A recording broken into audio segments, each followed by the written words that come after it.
reading from Ecclesiastes chapter 4, verses 8 through 12. There was a man all alone. He had neither son nor brother. There was no end to his toil, yet his eyes were not content with his wealth. For whom am I toiling, he asked, and why am I depriving myself of enjoyment? This too is meaningless, a miserable business. Two are better than one because they have a good return for their work. If one falls down, his friend can help him up, but pity the man who falls and has no one to help him up. Also, if two lie down together, they will keep warm, but how can one keep warm alone? Though one may be overpowered, two can defend themselves. A cord of 3 strands is not quickly broken. This is the word of the Lord for the people of God. Thanks be to God. I need to preface this sermon by saying this is a very special Sunday that we will be celebrating, in which Evergreen Christian Church in Evergreen, Colorado, and Ellis Avenue Church in Hyde Park, south side of Chicago, will be doing a worship together. And of all the twists and turns that 2020 has given us, of all the surprises, this one I am actually thankful for. How often can a church that meets in what was once a house, not a block away from Obama's house, on the south side of Chicago, worship with a church up in the mountains of Colorado? Without leaving the comfort of our homes, we are afforded the opportunity to praise with one another and hopefully learn a little more about God. Learn a little more about how we express and live our faith from one another. The word we often use for Christians from different churches and denominations, worshiping and praying and thinking and studying together, and yes, even fighting together, is the word ecumenism or ecumenical. The word ecumenical comes from the Greek word oikomene. Oikomene, ecumenical. Oikomene, directly translated, means inhabited, often used to say the whole inhabited earth. And because I want to prove that I paid attention in my Greek classes, at least a little bit of attention, I'll break down the word oikomene just a little bit further. The root of the word oikomene is oikos, which means house, family, or household. It's also a kind of Greek yogurt brand. So the oikomene is the whole inhabited earth, or as another way of thinking about it, the oikomene is all of the households, all of the families on earth, all of the oikos. So when we talk about ecumenism, we are talking about Christians from all over the inhabited world cooperating together. Catholics, Orthodox, Protestants, non-denominationals, Pentecostals, Disciples of Christ, and Alliance of Baptists, churches in Russia, Syria, China, the U.S., Cuba, Chicago, and Colorado. Churches from all over the earth learning to pray, teach, worship, praise, and advocate with and for one another. That is what ecumenism is. It's Christian unity and Christian cooperation. If we think about it, oikomene, the whole inhabited earth, is God's oikos, God's household, God's house. God's family is composed of all Christians everywhere in the world. But now with the pandemic, I'm thinking about ecumenism, about oikomene, the whole inhabited earth, and oikos, the house, differently. If you're anything like me, you've probably spent a lot of time in your house during the pandemic. I think the situation is faring out better here in Colorado than it is in Chicago. Our numbers in Colorado are pretty low, and we have a lot of outdoor recreation available to us. So we're not spending quite as much time in our houses as we were at the start of the pandemic. But I'm sure we've all been spending a lot more time in our houses these days than what we used to, especially during the summer. We can't go to White Sox or Cubs or Rockies games. We here in the Colorado area watch the Nuggets lose in the NBA playoffs bubble with virtual fans, not real fans in the stands. Sorry, Chicagoans, but maybe it's better to not have the Bulls play in the playoffs than to watch your team struggle as badly as our Nuggets have. Concerts have been canceled, camps aren't happening, back to school looks so different than it would normally. And as a result, I bet a lot of us are spending much more time inside. Watching Netflix, reading books, making bread, working from home, going to school from home, whatever it is we're doing to pass the time. What has surprised me is how much the church has infiltrated into my house. I can listen to Gloria's Music Monday selections while doing the dishes. I listen to Reverend Terry Hord Owens give prayers over Facebook Live while I make lunch on Wednesdays. I think every church in the world now has their services either streaming on Facebook or available to watch on YouTube or something like that. And I casually put the services of a friend's church into the background while I do chores. And I also listen to my home church in Stowe's services while I drive to Evergreen on Sunday mornings to get ready for our morning service. Hymns are in my kitchen, sermons in my car, liturgy in my bedroom, prayers spoken so that the plants on my patio hear them as well. I am surprised by how the church has effused itself throughout my whole house. It seems that before, church was an event that had a time and a place. Say prayers before bed, go to church on Sunday morning, have a Bible study on Wednesday evenings. But the church has become increasingly available, increasingly present. It has flowed into our homes, into our oikos. And what's more is the barriers of geography and denomination and ideology are becoming more permeable. I see friends from Romania and Ohio and Nigeria like Evergreen's Facebook Live videos. And now two churches that are in many ways different from one another. Two churches located across the country from one another are praying and praising together this morning. And when we look into our little square Zoom pews, we're not only looking at each other, but we're looking into each other's houses or offices or cars, places of employment.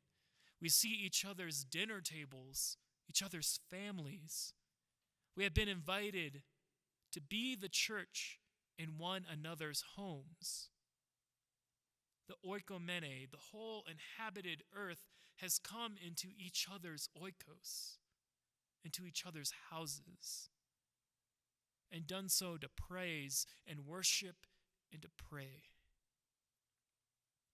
It's a time of unprecedented ecumenism, because our Christian unity is taking place not just in meetings and formalized services, but the church has penetrated into our homes.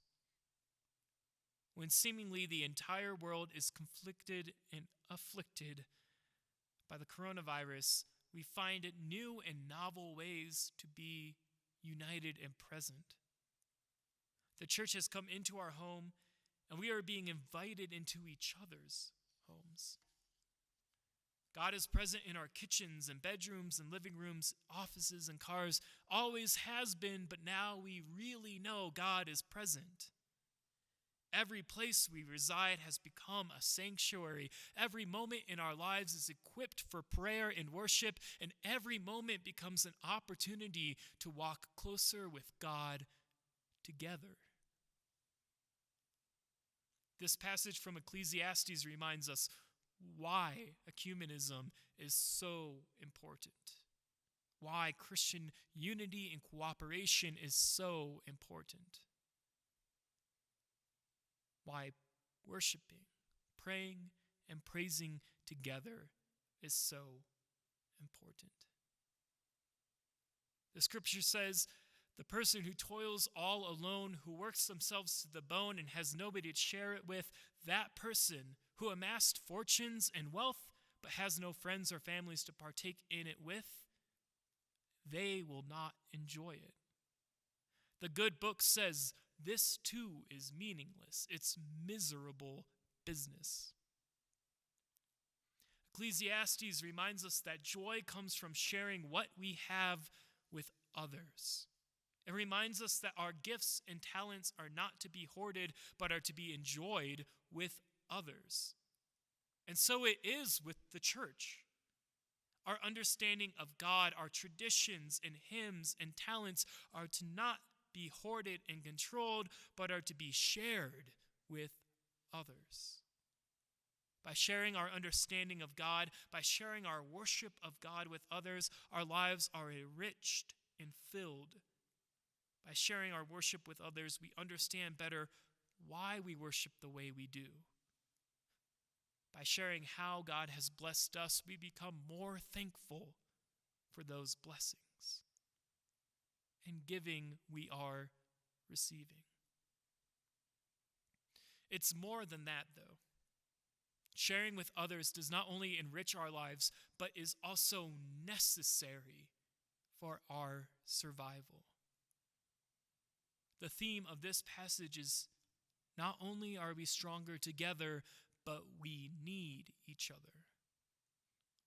Alone we are cold, easily overpowered. Alone it is hard to find joy, and if we fall, there's nobody to help us up.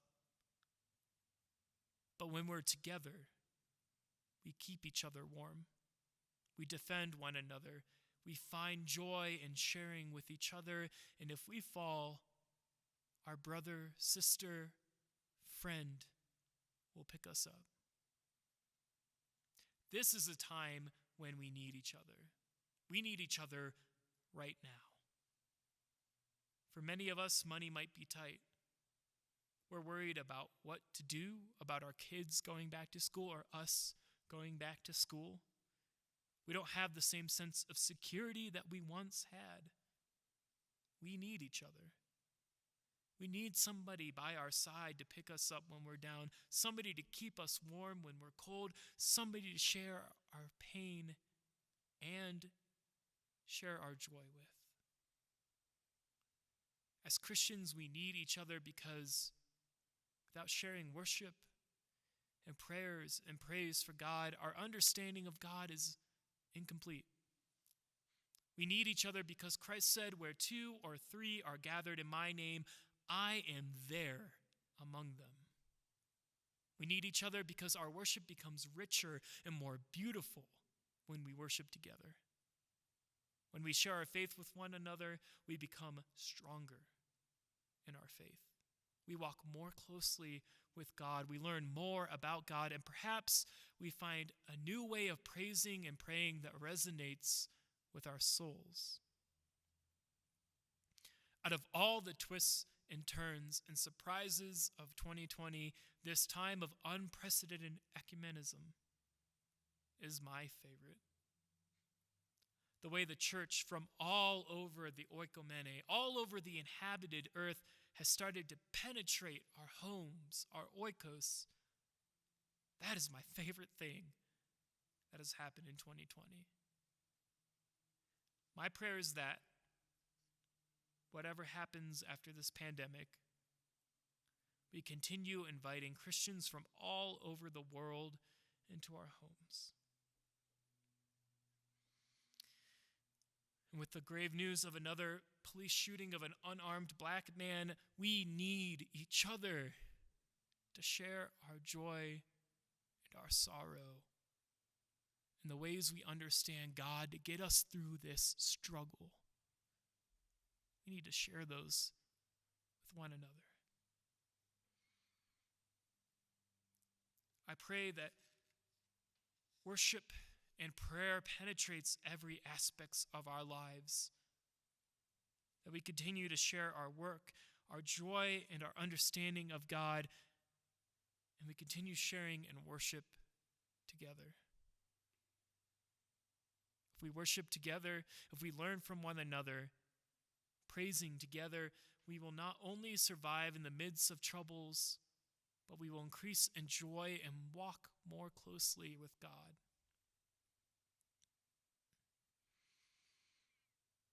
This is a time when we need one another.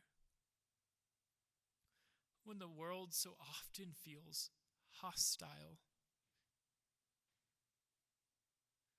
especially when the world feels hostile to black and brown bodies, we need God and the church to seep into our homes. What's more, I hope we find homes and churches all over the world. Hopefully that can start here in a worship between two very different churches across the country from one another. Hopefully in our time of fellowship after the service, we can discuss what it means to live in Chicago during this time and what it means to live in Evergreen during this time and how we can support one another. What can we do for each other when the world so often feels hostile and uninhabitable? And when the world feels uninhabitable, I hope we can find homes and churches across the world. And hopefully that could start here. Hopefully our congregations can find homes at Ellis and in Evergreen.